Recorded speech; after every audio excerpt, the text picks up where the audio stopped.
إلا نوحي إليه أنه لا إله إلا أنا فاعبدون رب اشرح لي صدري ويسر لي أمري واحلل عقدة من لساني يفقه قولي رب زدني علما اللهم علمنا ما ينفعنا وزدنا علما আজকে সভার যোগ্যতম সভাপতি মহাশয়, মঞ্চে উপবিষ্ট উলামা, মাশায়েখ, ফুদালা, আমার সামনে বসে থাকা অত্র এলাকার দিন দরদি ভাই ও বাবা জীবন ও পর্দার আড়ালে মা ও বোনেরা, সর্বপ্রথমে আমাদের জেনে নেওয়া দরকার আমরা যারা এই মাহফিলে মাগরিব পর থেকে নিয়ে অথবা তার আগে থেকে নিয়ে এখন পর্যন্ত বসে আছি এবং আরও প্রায় 11টা সাড়ে 11টা পর্যন্ত বসে থাকব, তো আমাদের লাভটা কি, আমাদের সম্মান কি, আমাদের মর্যাদা কি, এই বিষয় যদি আমরা না জানি তবে বক্তব্য শুনতে আমাদের ভালো লাগবে না। তাই আমরা রাসূলুল্লাহ সাল্লাল্লাহু আলাইহি ওয়াসাল্লামের হাদিস অনুযায়ী আমাদের কি সম্মান কি মর্যাদা রয়েছে সেটা আমরা জানবো ইনশাআল্লাহ তাআলা।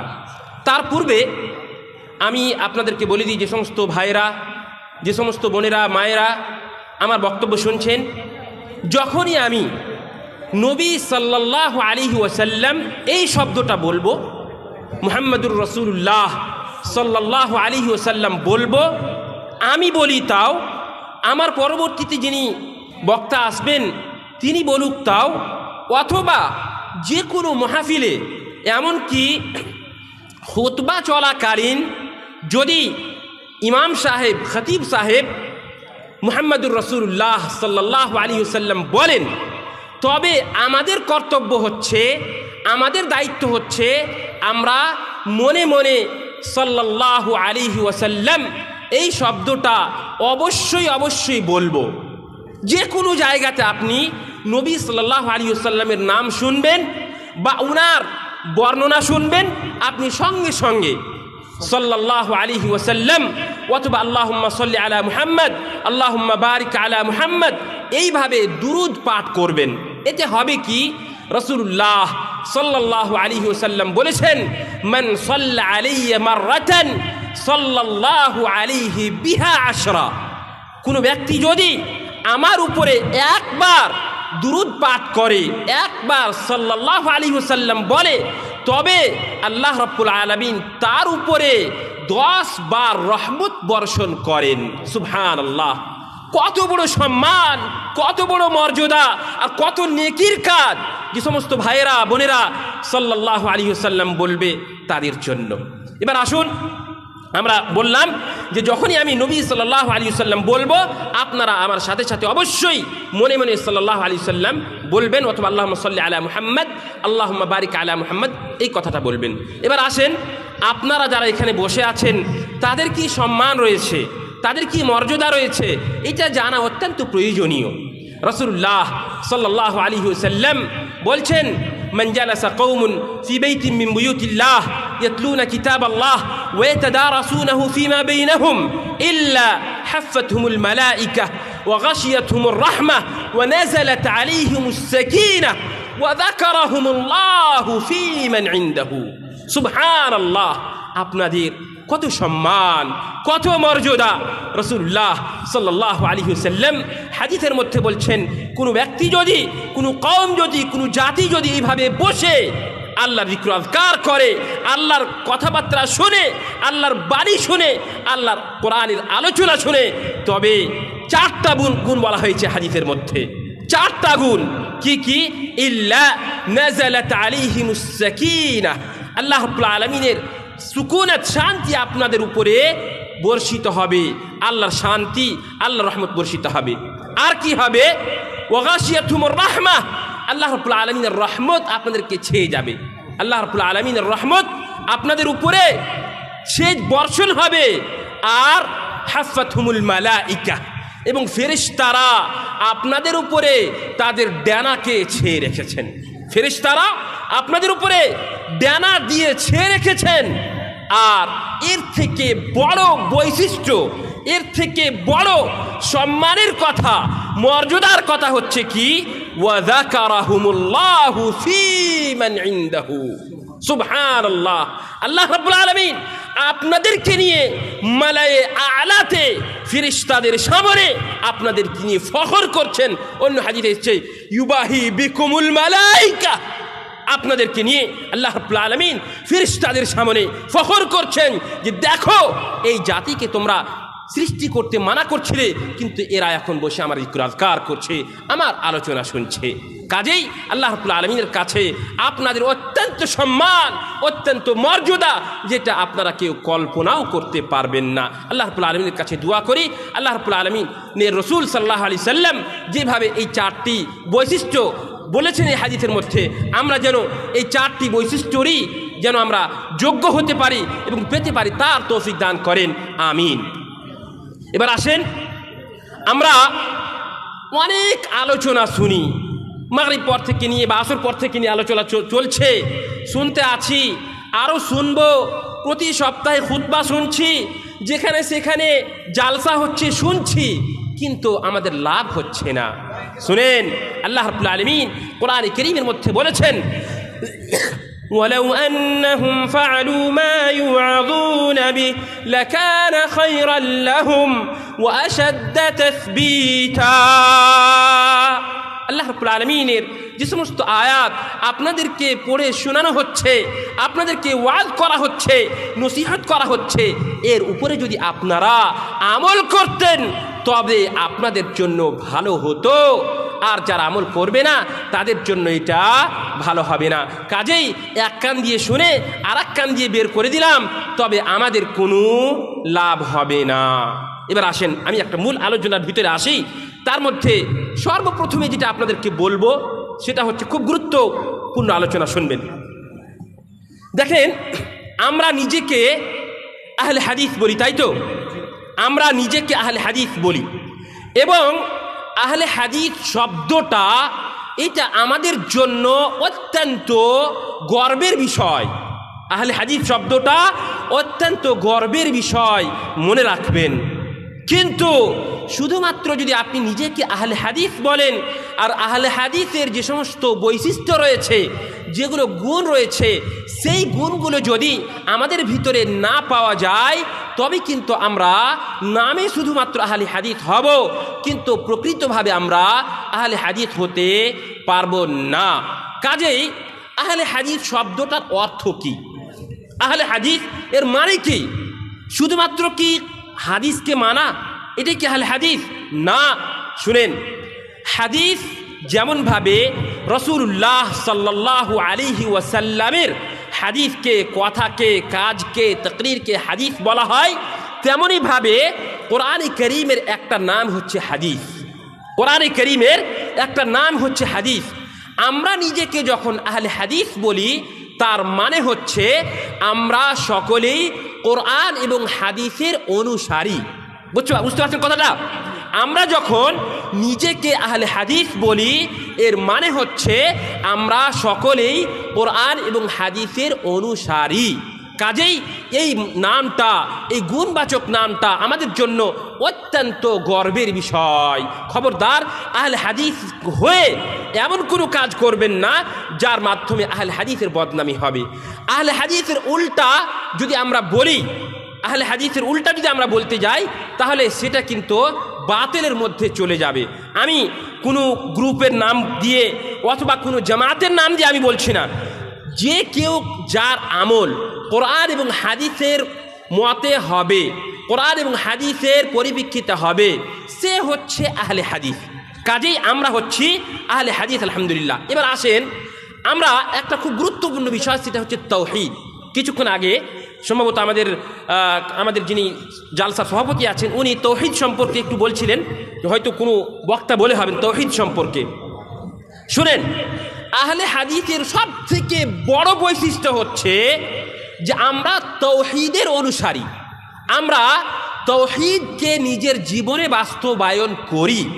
এক কথায় আমরা আল্লাহ রাব্বুল আলামিনের ইতাআত করি এবং রাসূলুল্লাহ সাল্লাল্লাহু আলাইহি ওয়াসাল্লামের ইতাআত করি। আল্লাহ রাব্বুল আলামিন কোরআনে কারীমে যেভাবে আমাদেরকে বলেছেন এবং রাসূলুল্লাহ সাল্লাল্লাহু আলাইহি ওয়াসাল্লাম যেভাবে বলেছেন এবং যেভাবে করে দেখিয়েছেন সেইভাবে আমরা করি এবং সেইভাবে আমরা জীবনযাপন করি, যার জন্য আমাদেরকে আহলে হাদিস বলা হয় এবং এটাকেই তাওহীদ বলা হয়। একটা কথা খুব ভালোভাবে শুনবেন, একটা কথা খুব ভালোভাবে শুনবেন।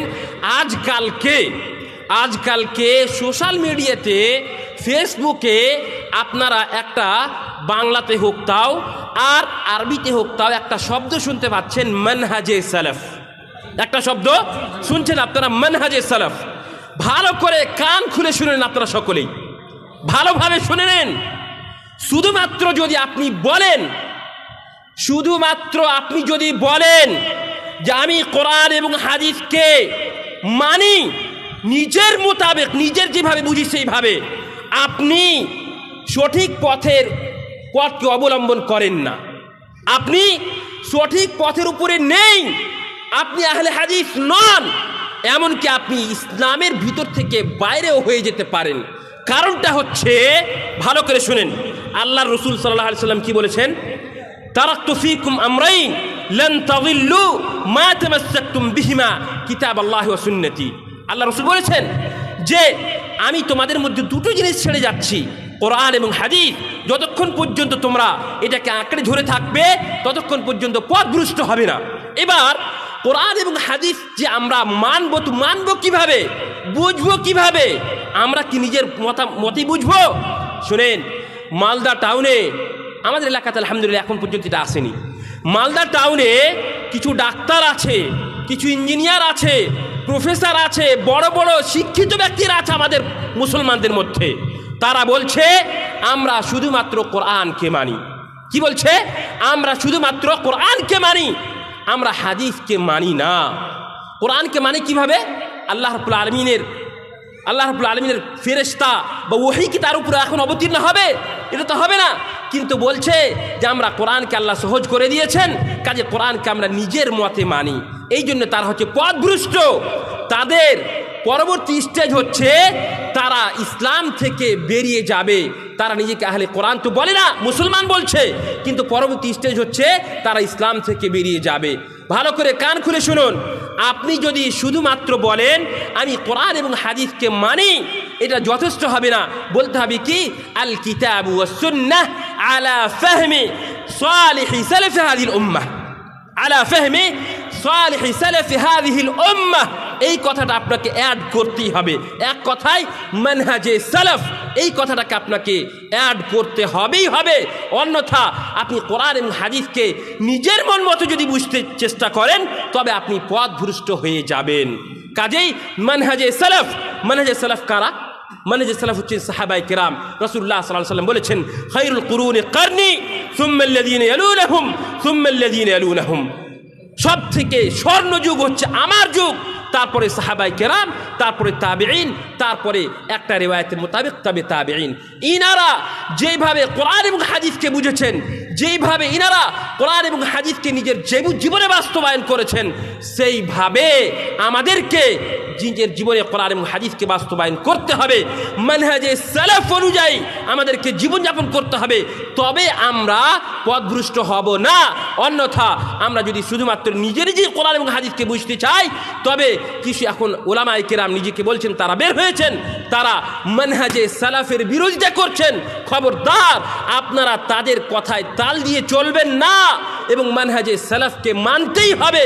মানহাজে সালাফ ছাড়া আমরা প্রকৃতভাবে আহলে হাদিস হতে পারবো না। আমাদের জীবন সম্পূর্ণভাবে ইসলামের উপরে আমরা চলতে পারবো না। কাজেই মানহাজে সালাফ আমাদেরকে নিজের জীবনে বাস্তবায়ন করতে হবে।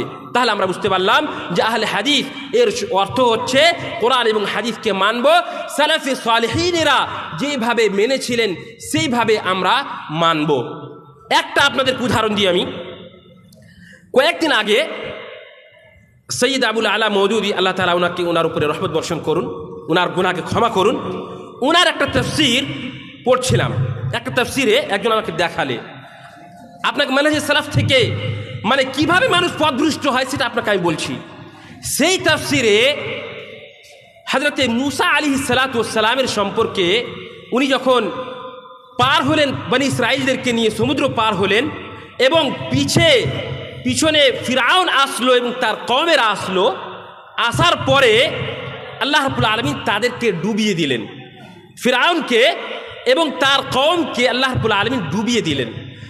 কোরআনের মধ্যে আল্লাহ রাব্বুল আলামিন ওই একটা আয়াত অবতীর্ণ করেছেন যেখানে বলছেন, আল্লাহ রাব্বুল আলামিন ওইখানে বলছেন ফালইয়াউমা নুনাজ্জিকা বিবাদানিকা লিতাকুনা লিমান খালফাকা আয়া।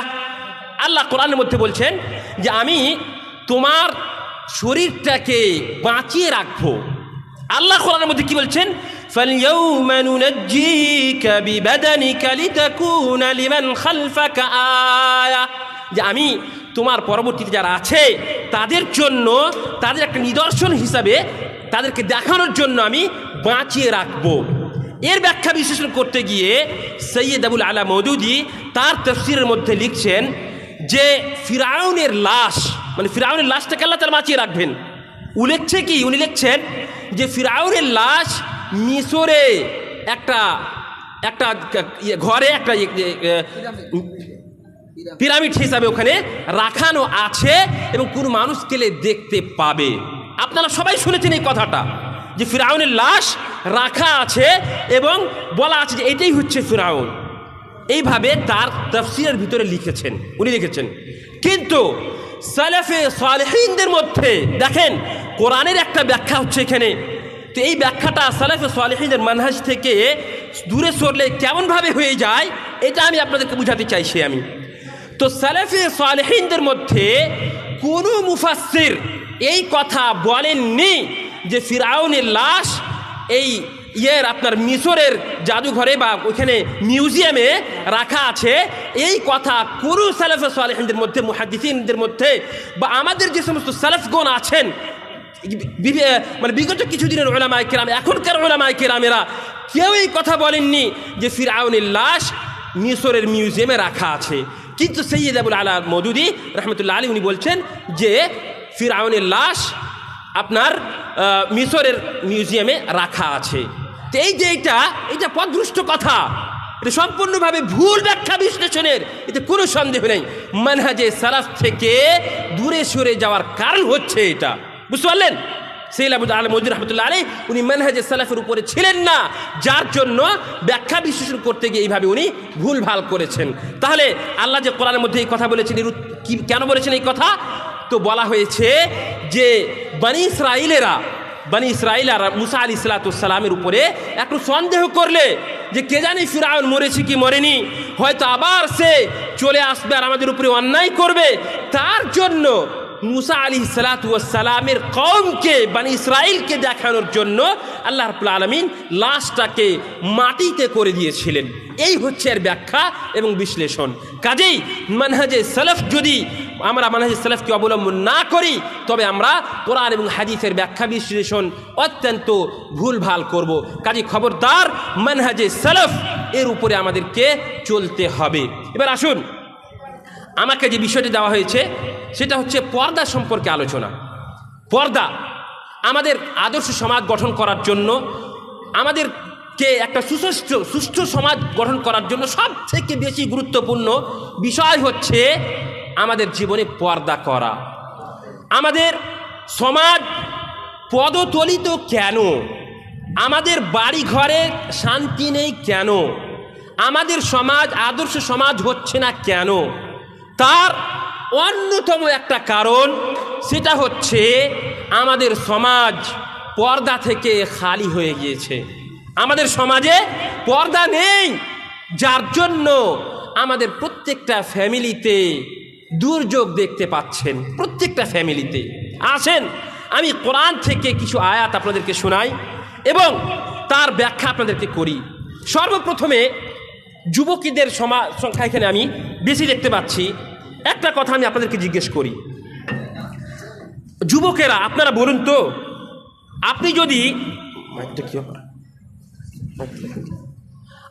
যদি যুবকদেরকে আমি বিশেষ করে বলছি, আপনি যদি জানতে পারেন যে যেই মেয়েটাকে আপনি প্রস্তাব দিতে যাচ্ছেন, যে মেয়েটার সঙ্গে বিয়ের জন্য তার বাবাকে আপনি প্রস্তাব দিতে যাচ্ছেন, ভালো করে কান খুলে কথাগুলো শোনেন তো, বলেন তো সেই মেয়েটার সম্পর্কে যদি আপনি জানতে পারেন যে তার সম্পর্ক আগে থেকে কোনো ছেলের সঙ্গে আছে, আগে থেকে কোনো ছেলের সঙ্গে অবৈধ সম্পর্ক আছে, আপনি বলেন আপনি কি সেই মেয়েটাকে বিয়ে করতে চাইবেন?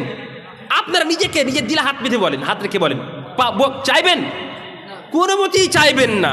ফিতরাতে সালিমা, মানুষের আল্লাহ রাব্বুল আলামিন যে ফিতরাতে তৈরি করেছেন, সেই ফিতরাতে আপনি কোনো মতেই চাইবেন না যে আপনি যে মেয়েটাকে বিয়ে করবেন তার আগে থেকেই কোনো ছেলের সঙ্গে সম্পর্ক হোক, আপনি এই কথাটা কিন্তু কোনো মতেই চাইবেন না।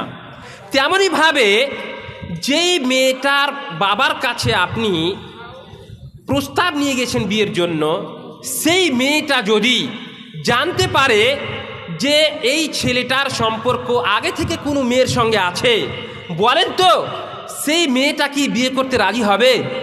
কোনো মতেই রাজি হবে না। এটা হচ্ছে ফিতরত। আল্লাহ রাব্বুল আলামিন এই কথাটাকে কোরআনের মধ্যে কিভাবে ব্যক্ত করেছেন শুনেন।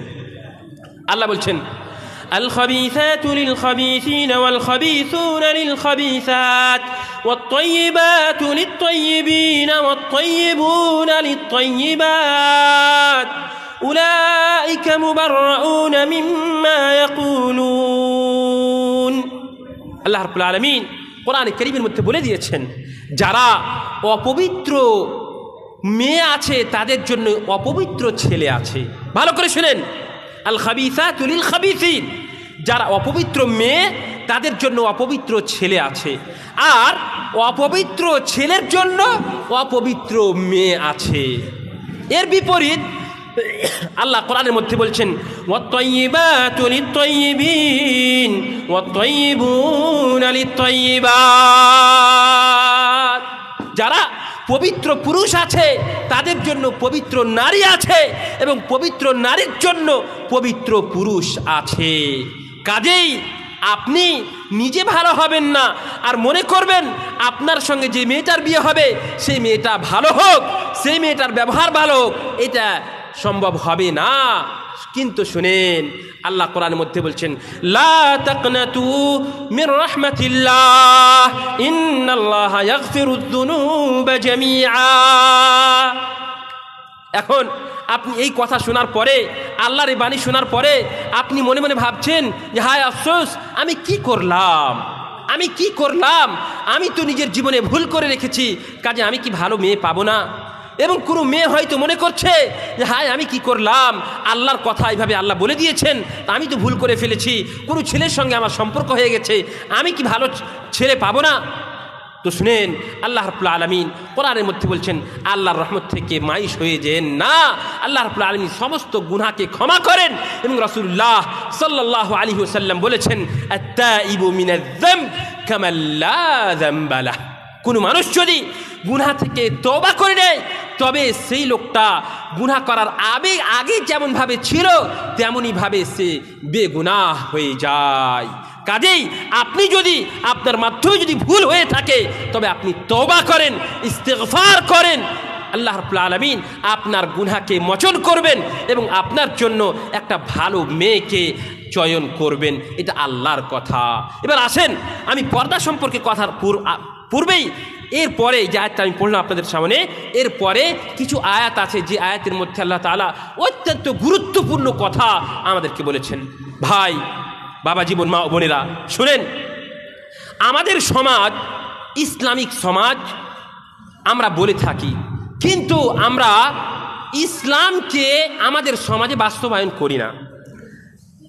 একটা আয়াত শুনেন, আল্লাহ এরপরে বলছেন, ইয়া আইয়ুহাল্লাযীনা আমানু লা তাদখুলু বুয়ুতান গায়রা বুয়ুতিকুম হাত্তা তাস্তানিসু ওয়া তুসাল্লিমু আলা আহলিহা। আল্লাহ বলছেন, হে ঈমানদার কোনেরা, খবরদার, লা তাদখুলু বুয়ুতান গায়রা বুয়ুতিকুম, যেটা তোমাদের বাড়ি নয়, নিজের বাড়ি নয়, সেই বাড়িতে খবরদার খবরদার প্রবেশ করবে না। কতক্ষণ পর্যন্ত?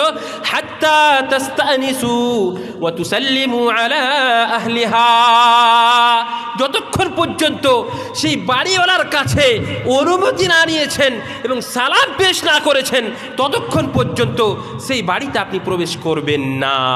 শুনেন, আপনার বাড়ি কোনটা এটা আপনাকে সিদ্ধান্ত করতে হবে। প্রথমে আপনার বাড়ি কোনটা এই সম্পর্কে আপনাকে সিদ্ধান্ত করতে হবে, আপনার বাড়ি কোনটা। আপনার বাড়ি, আপনার এই যে যুবকেরা আপনাদেরকে বলছি, শুনেন, আপনি যদি আপনার বাবার বাড়িতে থাকেন তাহলে সেটা আলাদা বিষয়, কিন্তু শুনে রাখেন, আপনার বাবার বাড়ি, আপনার ভাইয়ের বাড়ি, আপনার বোনের বাড়ি, আপনার মামার বাড়ি, আপনার খালার বাড়ি, আপনার খালাতো বোনের বাড়ি, আপনার মামাতো বোনের বাড়ি, ফুফাতো বোনের বাড়ি, চাচতো বোনের বাড়ি, এগুলো আপনার বাড়ি নয়।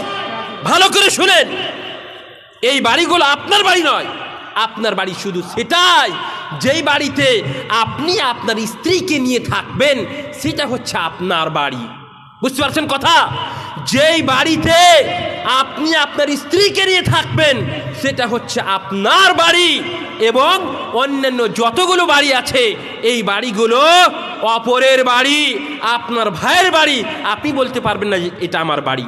কাজেই সমস্ত বাড়িতে ঢোকার পূর্বে ভালো করে শুনে রাখুন, কান খুলে শুনে নিন, সমস্ত বাড়িতে ঢোকার পূর্বে আল্লাহ রাব্বুল আলামিনের আদেশ, লা তাদখুলু, খবরদার তোমরা প্রবেশ করবে না যতক্ষণ পর্যন্ত তোমরা অনুমতি না নিয়েছো। আর অনুমতি নেওয়ার পদ্ধতি কি আপনি মনে করছেন? ও জয় বাড়িতে আছো, এইভাবে আপনি দরজাতে কোনো সময় বাড়ি মারলেন, আর কোনো সময় বাড়ি মারলেন না, কোনো সময় খ্যাখড় দিলেন, কোনো সময় খ্যাখড় দিলেন না। বাড়ির ভিতরে যে সমস্ত মহিলারা আছে কি অবস্থায় আছে না আছে আপনি জানলেন না, হড়বড়িয়ে গিয়ে আপনি বাড়িতে ঢুকে গেলেন। খবরদার, আপনি কোরআন বিরোধী কাজ করলেন, আপনি হাদিস বিরোধী কাজ করলেন, ইসলাম বিরোধী কাজ করলেন। আর আমাদের সমাজে যতগুলো ফিতনা হচ্ছে তার একমাত্র কারণ হচ্ছে যে আমরা আমাদের সমাজে আমাদের মা বোনদেরকে পর্দা করতে বলি না, এবং তাদের সঙ্গে যখন মন তখন আমরা কথা বলে থাকি। কার বোন বা কার কে আমরা কিছুই দেখি না, ডাইরেক্ট আমরা কথা বলে থাকি, যার জন্য আমাদের সমাজ, আমাদের ফ্যামিলি অত্যন্ত নষ্ট হয়ে গিয়েছে, এবং আস্তে আস্তে জেনার দিকে চলে যাচ্ছে আমাদের, এবং চলে গিয়েছে আমাদের সমাজ জেনার দিকে। নাসআলুল্লাহ আল আফিয়া ওয়াস সালামা। আল্লাহর কাছে দোয়া করি আল্লাহ রাব্বুল আলামিন আমাদের সমাজকে জেনা মুক্ত করার তৌফিক দান করুন, আমিন। যুবকেরা খবরদার, আপনারা সতর্ক হয়ে যান। যুবতীরা আপনারা সতর্ক হয়ে যান। আল্লাহর বিধানকে যদি আপনি না মানেন তবে আল্লাহ রাব্বুল আলামিন আপনাকে জলিল ও খার রুসওয়া করে দিবেন, লাঞ্ছিত করবেন। আর উমর ইবনুল খাত্তাব রাদিয়াল্লাহু তাআলা আনহু উনি বলছেন, নাহনু কওমুন আ'আজ্জানাল্লাহু বিল ইসলাম ফাইযা ইবতাগাইনাল ইজ্জাতা বিগাইরিহি আযাল্লানাল্লাহ। আমরা এমন একটা জাতি, শুনে রাখেন, আমরা এমন একটা জাতি, আল্লাহ রাব্বুল আলামিন আমাদেরকে ইসলামের মাধ্যমে সম্মান দিয়েছেন। আ'আজ্জানাল্লাহু বিল ইসলাম, আল্লাহ রাব্বুল আলামিন আমাদেরকে ইসলামের মাধ্যমে সম্মান দিয়েছেন। ফাইযা ইবতাগাইনাল ইজ্জাতা বিগাইরিহি, আমরা যদি ইসলাম ছাড়া অন্য কোনো জাতিতে, অন্য কোনো ধর্মে যদি আমরা খুঁজতে যাই সম্মান, আযাল্লানাল্লাহ, আল্লাহ রাব্বুল আলামিন আমাদেরকে দলিল ও খার করে দিবেন, লাঞ্ছিত করে দেবেন। কাজেই ইসলাম আমাদেরকে মানতে হবে, এবং বাড়িতে ঢোকার সময় আমাদেরকে অনুমতি নিয়ে বাড়িতে প্রবেশ করতে হবে। এটাই হচ্ছে আল্লাহর বিধান। কাজেই খবরদার, আপনারা বাড়িতে বিনা অনুমতিতে ঢুকবেন না। এবার অনুমতি নেবেন কিভাবে? একটা প্রশ্ন, যে বাড়িতে ঢোকার অনুমতি কিভাবে নেব? তার পদ্ধতি হচ্ছে কি, হাদিসের মধ্যে এসেছে যে 3 বার আপনাকে সালাম পেশ করতে হবে। আসসালামু আলাইকুম, আসসালামু আলাইকুম, আসসালামু আলাইকুম। বাড়ির ভিতর থেকে বাড়িতে যদি ইসলামী পরিবেশ হয়, তবে বাড়ির ভিতরে যদি পুরুষ মানুষ থাকে আপনার এই সালামের উত্তর দিবেন। তারপরে যদি আপনাকে ডাকেন তবে আপনি ভিতরে যাবেন। আর যদি বাড়ির ভিতর থেকে কোনো সাড়া না পাওয়া যায়, আপনি জেনে নেন যে বাড়ির ভিতরে হয়তো সেই লোকটা নেই অথবা ব্যস্ত আছে, যার কারণে আপনার সঙ্গে কথা বলতে পারবে না বা আপনাকে বাড়ির ভিতরে আসার অনুমতি দেওয়া হচ্ছে না। আপনি দরজা থেকে ফিরে চলে যান। এটা নয় যে আপনি বাড়ির ভিতরে যে মা বোনেরা আছে তাদের সঙ্গে গিয়ে আপনি গল্প লাগিয়ে দিবেন, না, খবরদার, এটা হচ্ছে হারাম কাজ। তাহলে আমরা বুঝতে পারলাম সর্বপ্রথমে আমরা অনুমতি নিয়ে বাড়ির ভিতরে প্রবেশ করব, 1 নম্বর কথা। দ্বিতীয় নম্বর কথা হচ্ছে এর পরে যে আয়াতগুলো আল্লাহ রাব্বুল আলামিন বলেছেন, আমরা মা বোনদেরকে পর্দার সম্পর্কে বলে থাকি, তাই তো বলি যে মা বোনদেরকে পর্দা করতে হবে। শোনেন যুবকেরা, বিশেষ করে শোনেন, আল্লাহ রাব্বুল আলামিন মা বোনদেরকে যখন পর্দার কথা বলেছেন তার পূর্বে পুরুষদেরকে পর্দার কথা বলেছেন। আপনি ভাবছেন যে কেমন কথা, পুরুষদের আবার কিসের পর্দা? না, যুবকেরা শুনে রাখুন, ভাই বোনেরা শুনে রাখুন, আল্লাহ বলছেন قل للمؤمنين يغضوا من أبصارهم ويحفظوا فروجهم ذلك أزكى لهم إن الله خبير بما يصنعون।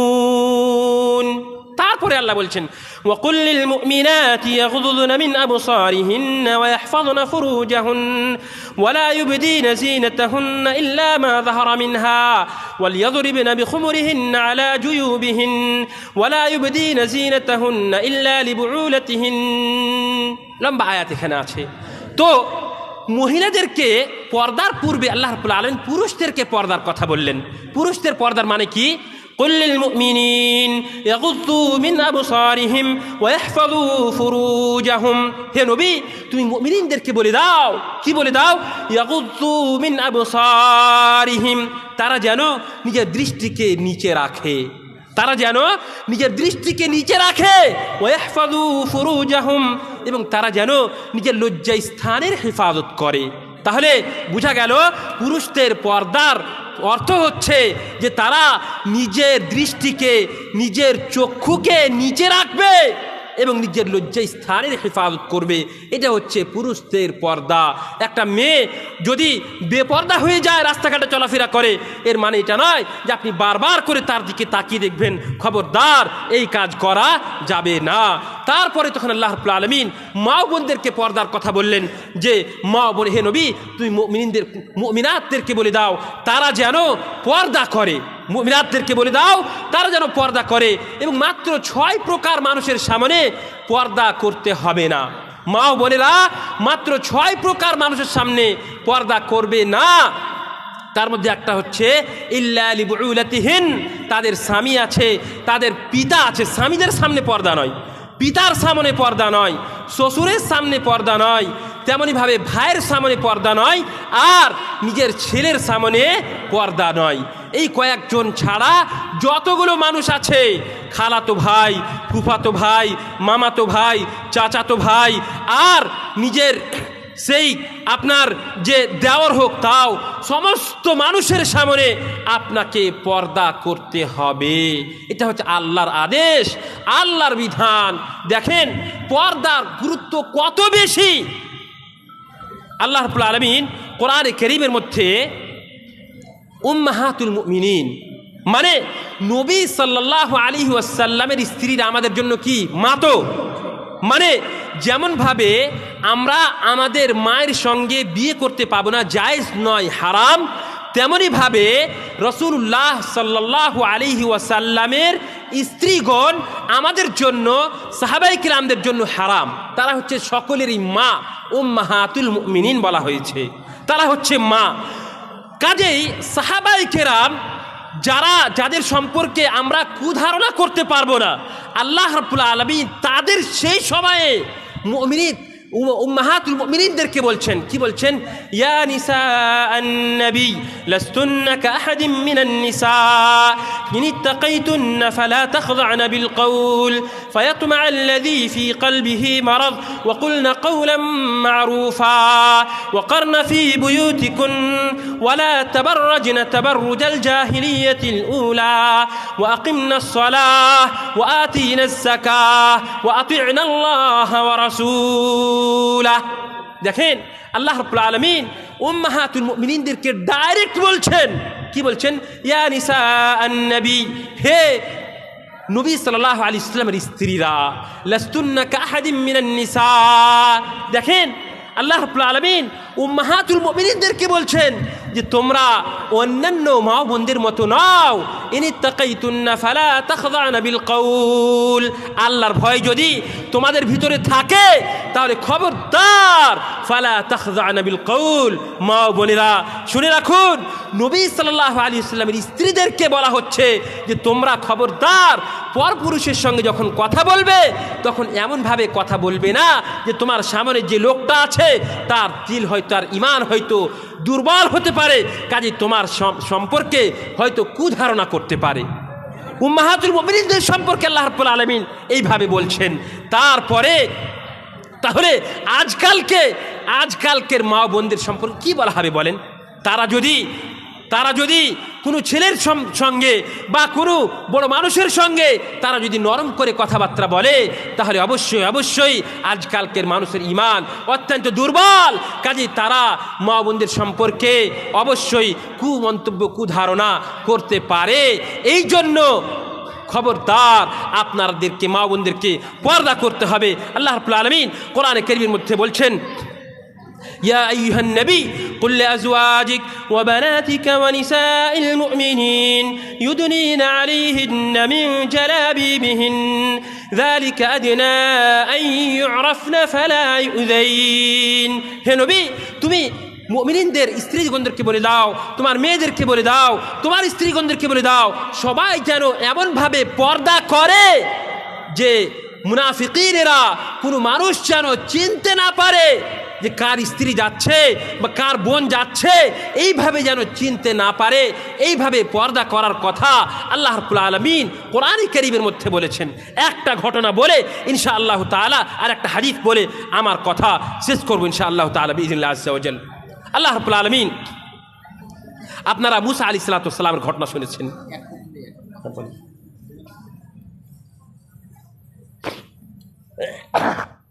আমি মহিলাদের উদ্দেশ্যে বলতেছি যে আপনারা যারা বসে আছেন, আপনার পিছনে আপনার বোনই দাঁড়িয়ে আছে, মা বোন দাঁড়িয়ে আছেন, জায়গা পাচ্ছেন না, সামনেই জায়গা আপনাদের খালি আছে, ওই সামনে জায়গাটা আপনি পূরণ করে নিন।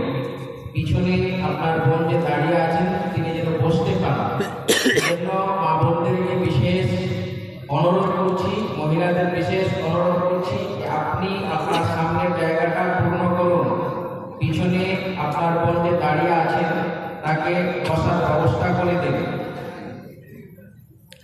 মুসা আলাইহিস সালাতু ওয়াস সালামের ঘটনা আল্লাহ রাব্বুল আলামিন স্বয়ং কোরআনে কারীমের মধ্যে বলেছেন, ولما ورد ماء مدين وجد عليه أمة من الناس يسقون ووجد من دونهم امرأتين تذودان قال ما خطبكما قالتا لا نسقي حتى يصدر الرعاء وأبونا شيخ كبير فسقى لهما ثم تولى إلى الظل فقال رب إني لما أنزلت إلي من خير فقير فجاءته إحداهما تمشي على استحياء قالت إن أبي يدعوك ليجزيك أجر ما سقيت لنا। আল্লাহ রাব্বুল আলামিন মুসা আলাইহিস সালাতু ওয়াস সালামের ঘটনা সূরাতুল কাসাস মানে কিসসার সূরা এখানে বর্ণনা করেছেন। কি বলছেন? আল্লাহ মুসা আলাইহিস সালাতু ওয়াস সালাম মাদিয়ান শহরে পদার্পণ করলেন। ওয়ালাম্মা ওয়ারাদা মাআ মাদিয়ান, মুসা আলাইহিস সালাতু ওয়াস সালাম মাদিয়ান শহরে গেলেন। তো দেখছেন যে কিছু মানুষ তাদের জন্তুকে পানি পান করাচ্ছে।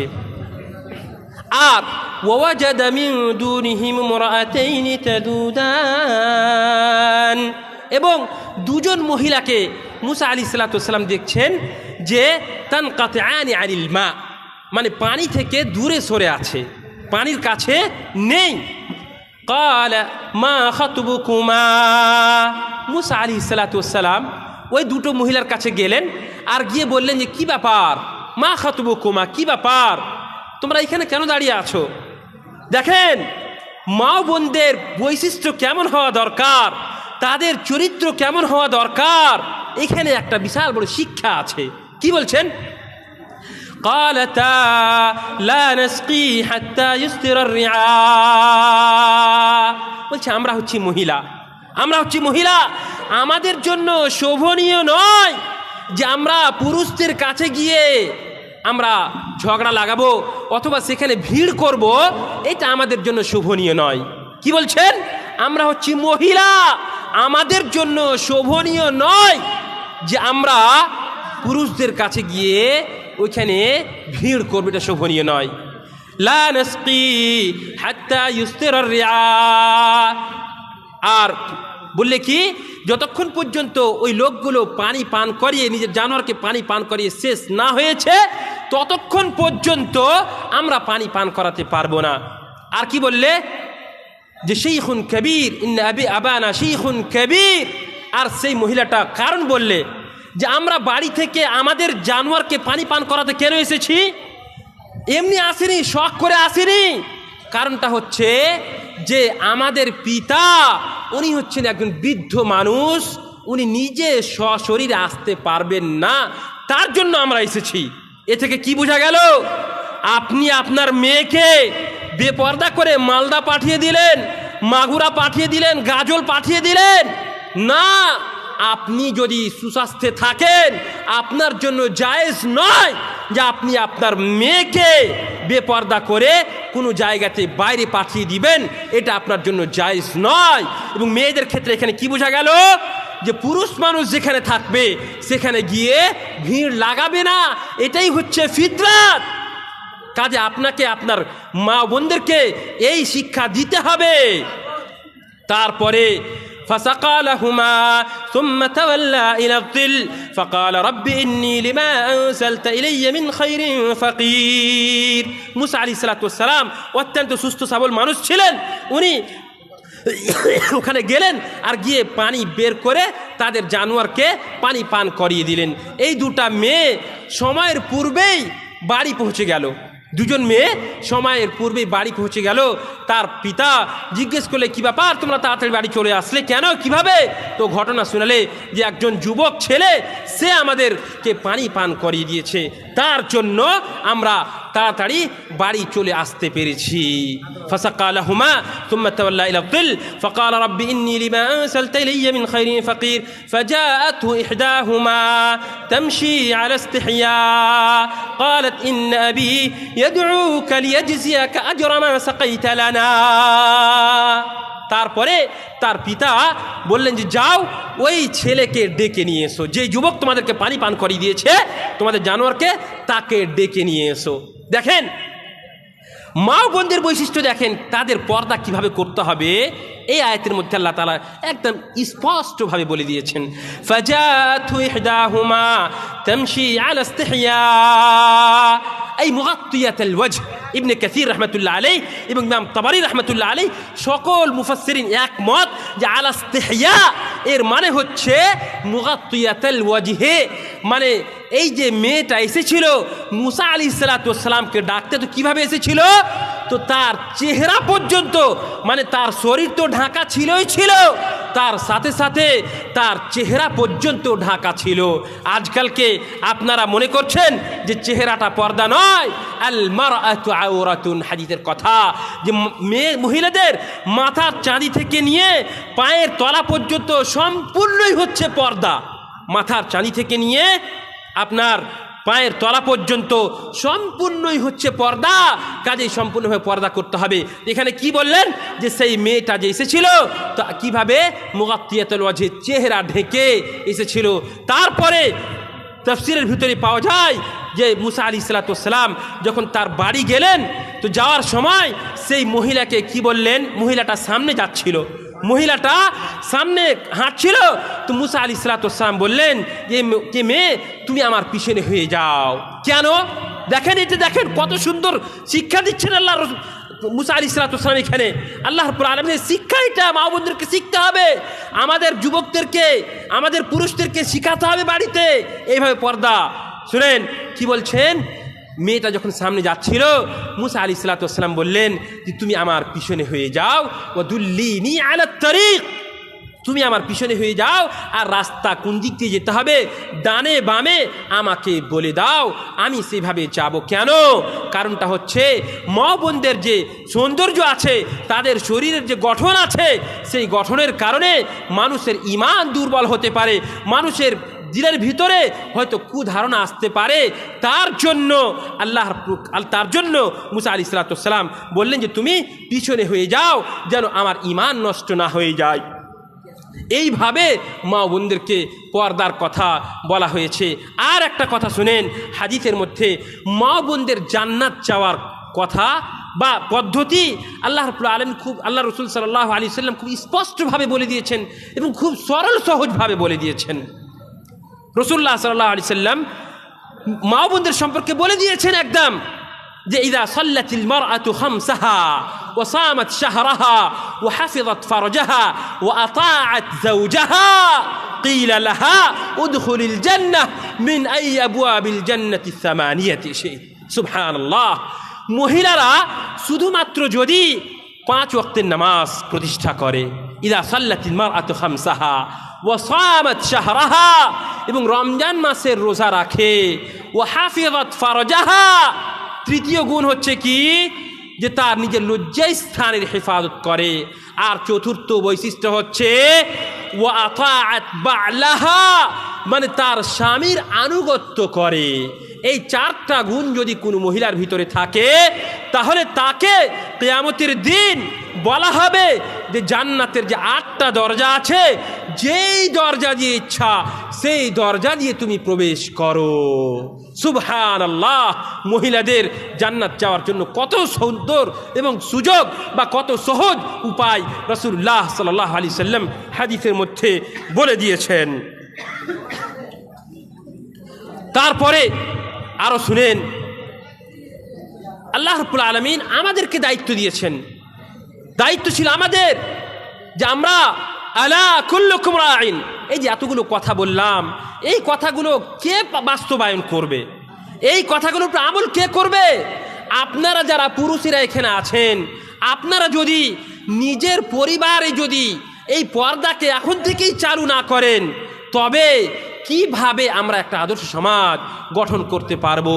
শুনেন, রাসূলুল্লাহ সাল্লাল্লাহু আলাইহি ওয়াসাল্লাম হাদিসের মধ্যে বলে দিয়েছেন আপনি হয়তো মা বোনদের জাহান্নামে যাওয়ার দায়িত্ব হতে পারেন, আপনি কারণ হতে পারেন। শুনেন, একটা হাদিস বলে আমার কথা শেষ করবো ইনশাআল্লাহ তাআলা। রাসূলুল্লাহ সাল্লাল্লাহু আলাইহি সাল্লাম বলছেন নিসাউন কাসিয়াতুন আরিয়াতুন মাইলাতুন মুমিলাতুন রুউসুহুন্না কাসনিমাতিল বুখতিল মাইলা لا يدخلن الجنة ولا يجدن ريحها وإن ريحها لتوجد من مسيرة كذا وكذا وفي رواية وإن ريحها لتوجد من مسيرة 50,000 سنة। حديثের মধ্যে পূর্বে কিয়ামতের যে আলামতগুলো চলে এসেছে তার মধ্যে একটা শুনেন ভাই বোনেরা, শুনেন, রাসূলুল্লাহ সাল্লাল্লাহু আলাইহি ওয়াসাল্লাম বলে দিয়েছেন যে কিয়ামতের পূর্বে কিছু মহিলারা হবে, কিছু মহিলা, শুনেন, এখন তো আজকালকের প্রত্যেকটাই মহিলার উপরে মনে হচ্ছে এই হাদিসটা চলে আসছে, এই হাদিসটা বাস্তবায়ন হচ্ছে কি নিসাউন কাসিয়াতুন আরিয়াত, কিছু মহিলা হবে কিয়ামতের পূর্বে যারা এমন পোশাক পরিধানে থাকবে যে মনে হবে যেন তারা উলঙ্গ হয়ে আছে। দেখেন আজকালকের মেয়েরা এই হাতকে উঠিয়ে নিয়ে এই পর্যন্ত, কেউ তো আবার এই পর্যন্ত, কেউ তো আবার মানে গলা ঢাকা নেই, তাদের চুল ঢাকা নেই, পা ঢাকা নেই, এইভাবে আপনি আপনার সুন্দরী মেয়েকে বাড়ি থেকে বের করে দিচ্ছেন। এর মানে কি আপনি তাকে ফিতনার ভিতরে আপনি নিক্ষেপ করে দিলেন। তাই রাসূলুল্লাহ সাল্লাল্লাহু আলাইহি সাল্লাম বলছেন নিসাউন কাসিয়াতুন আরিয়াতুন মাইলাতুন মুমিলাত, তারা এমনভাবে পোশাক পরে থাকবে, এমন পরিধানে থাকবে যে উপর থেকে তাদের যে সৌন্দর্য রয়েছে সেই সৌন্দর্যটা সম্পূর্ণ ফুটে উঠবে, বোঝা যাবে, এবং তারা চুলকে বড় করে চুটি করে বেঁধে রাখবে যেন বোঝা যাবে তাদের সৌন্দর্য ফুটে উঠবে।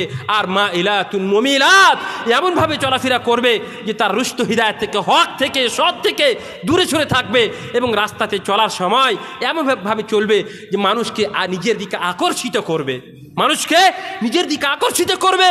এই সমস্ত মহিলাদের সম্পর্কে রাসূলুল্লাহ সাল্লাল্লাহু আলাইহি ওয়াসাল্লাম বলছেন লা ইয়াদখুলনাল জান্নাহ। এই সমস্ত মহিলারা, এতগুলো আমরা ইবাদত কিসের জন্য করছি বলেন তো? জান্নাতের জন্য তো। আর এই পর্দা না করার কারণে রাসূলুল্লাহ সাল্লাল্লাহু আলাইহি ওয়াসাল্লাম বলছেন লা ইয়াদখুলনাল জান্নাহ, এরা জান্নাতে যাওয়া তো দূরের কথা, জান্নাতে যাওয়া তো দূরের কথা, ওয়ালা ইয়াজিদনা রিহাহা, জান্নাতের হাওয়া পর্যন্ত পাবে না। ওয়া ইন্না রিহাহা লাতুজাদু মিন মাসিরাতি 50000 সানা। অথচ জান্নাতের হাওয়ার বৈশিষ্ট্য হচ্ছে যে আজকের সব থেকে দ্রুত গতিতে যে যানবাহন আছে সেই যানবাহনে চেপে আপনি 50 বছর ধরে চলার পরে, মনে করেন মার্সিডিজ কার, আজকে মার্সিডিজ কার বা BMW কার, এই কারে চেপে দ্রুত গতিতে যদি চেপে 50,000 বছর ধরে ট্রাভেল করে আপনি যতদূর পর্যন্ত পৌঁছাবেন ততদূর পর্যন্ত জান্নাতের সুগন্ধি পাওয়া যায়। আর এই সমস্ত মহিলারা যারা পর্দা করবে না, যারা বেপর্দা হয়ে রাস্তাঘাটে ঘুরে বেড়াবে, তাদের সম্পর্কে রাসূলুল্লাহ সাল্লাল্লাহু আলাইহি ওয়াসাল্লাম বলছেন এরা জান্নাত তো দূরের কথা, জান্নাতের হাওয়া পর্যন্ত পাবে না। আর এর কারণ কি হবে? এই আপনারা পুরুষেরা হবেন। কাজেই ভাই ও বোনেরা, আপনাদেরকে আমি বলবো, পুরুষদেরকে যেভাবে পর্দা করতে বলা হয়েছে যে তারা নিজের দৃষ্টিকে নিচে রাখবে, খবরদার আপনারা নিজের দৃষ্টিকে নিচে রাখুন এবং নিজের লজ্জাস্থানে হেফাজত করুন। এবং মা বোনদেরকে আমি অনুরোধ করব যে আপনারা আমাদের সকলকেই, আমাদের যুবকদেরকে একটা আদর্শ সমাজ গঠন করতে সহযোগিতা করুন। আপনারা পর্দানাশী হন, আপনারা যদি পর্দা করেন তবে ইনশাআল্লাহ আমাদের সমাজ আদর্শ সমাজ গঠন হবে, আমাদের সমাজ জেনামুক্ত সমাজ হবে, আমাদের সমাজ হারাম মুক্ত সমাজ হবে ইনশাআল্লাহ তাআলা। একজন জিজ্ঞেস করছে যে মোবাইলে, শুনেন, এই যে মোবাইলে ছবি আজকালকে, শুনে রাখুন, ভালোভাবে কান খুলে শুনুন, আমরা ছবির দিক দিয়ে এত বেশি আমরা অবহেলায় পড়ে আছি যে আপনি কল্পনাও করতে পারবেন না। এই যে বিনা কারণে আপনি ছবি করছেন, যে এই ছবি করা আর স্ট্যাটাসে ছাড়া এগুলো কিন্তু হারাম কাজ, ভালো করে শুনেন, এগুলো জায়েজ নয়।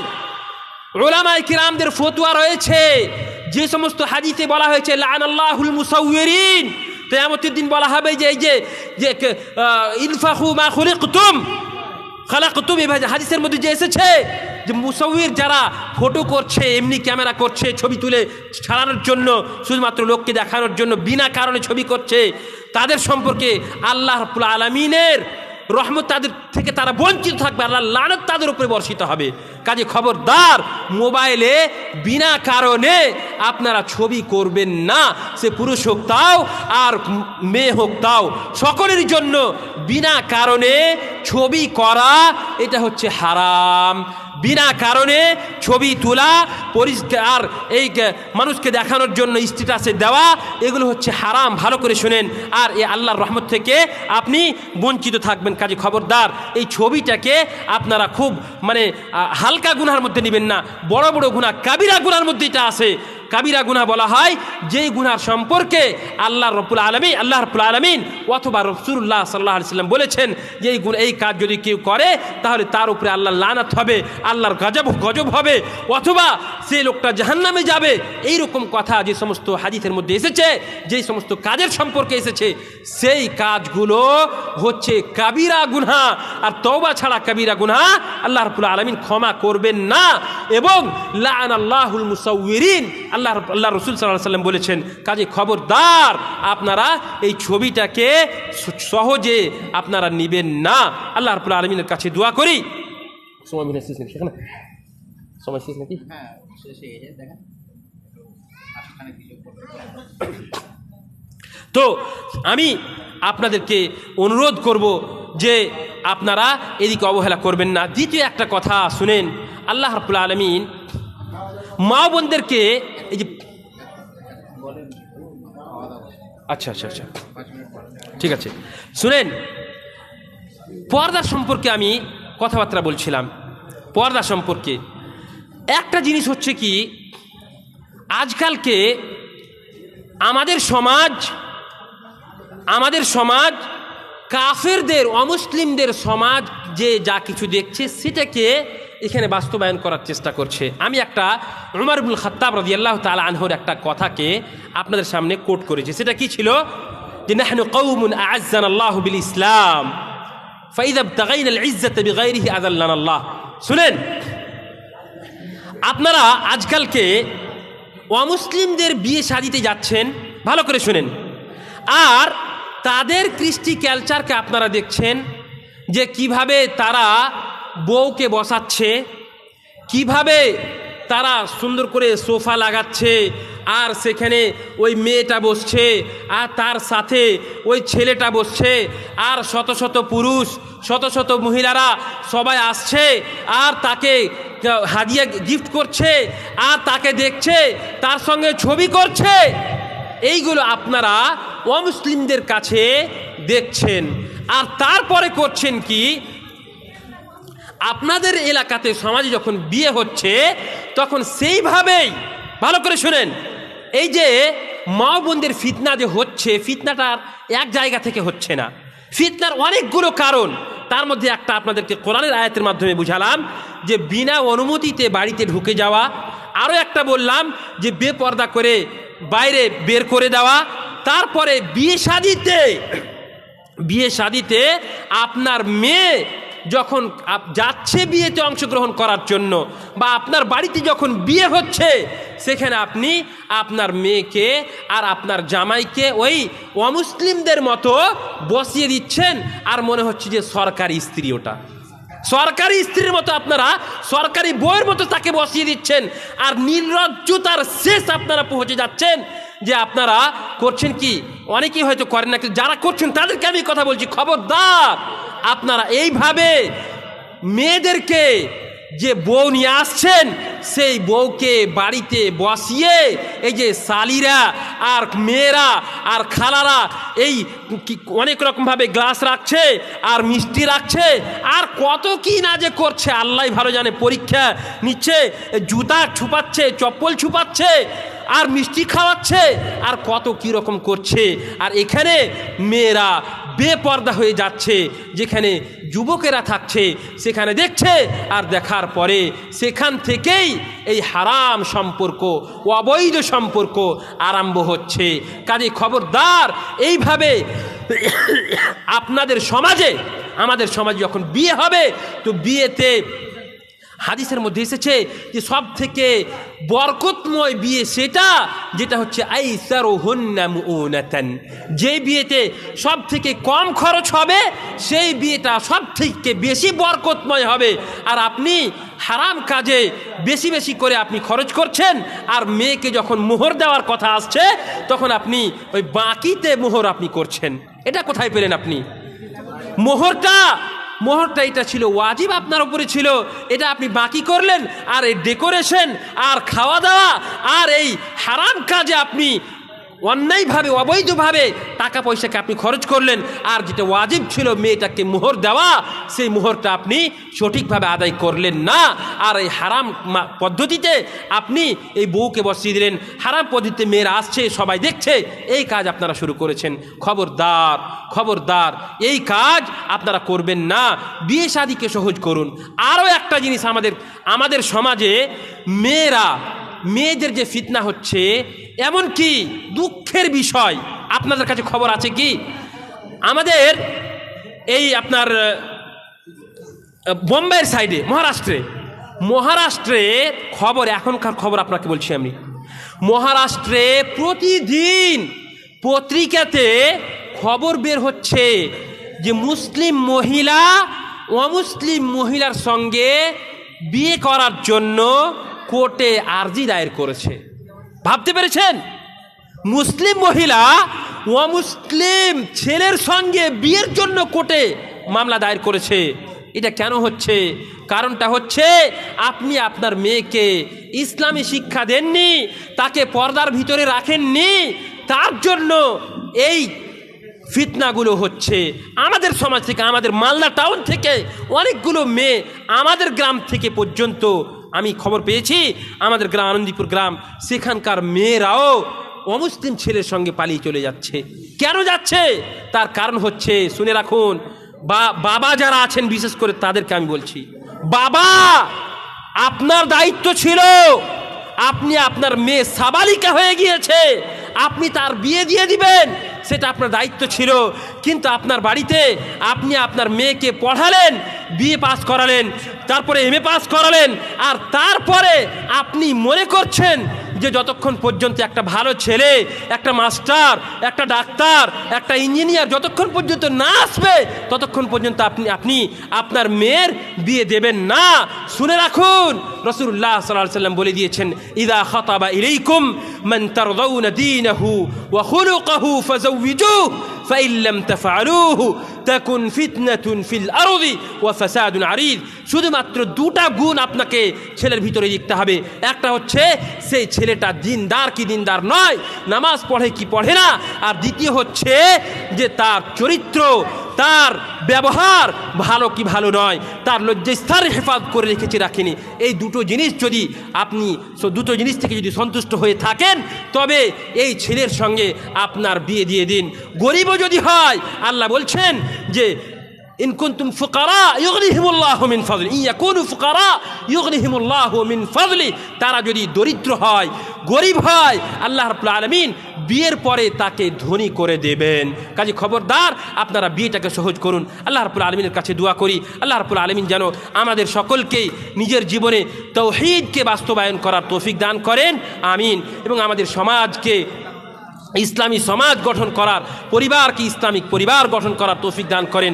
আমরা যেন আমাদের মা ও বোনদেরকে পর্দানাশী বানাতে পারি, তার তৌফিক দান করেন। হারাম মুক্ত করতে পারি, তার তৌফিক দান করেন, আমিন।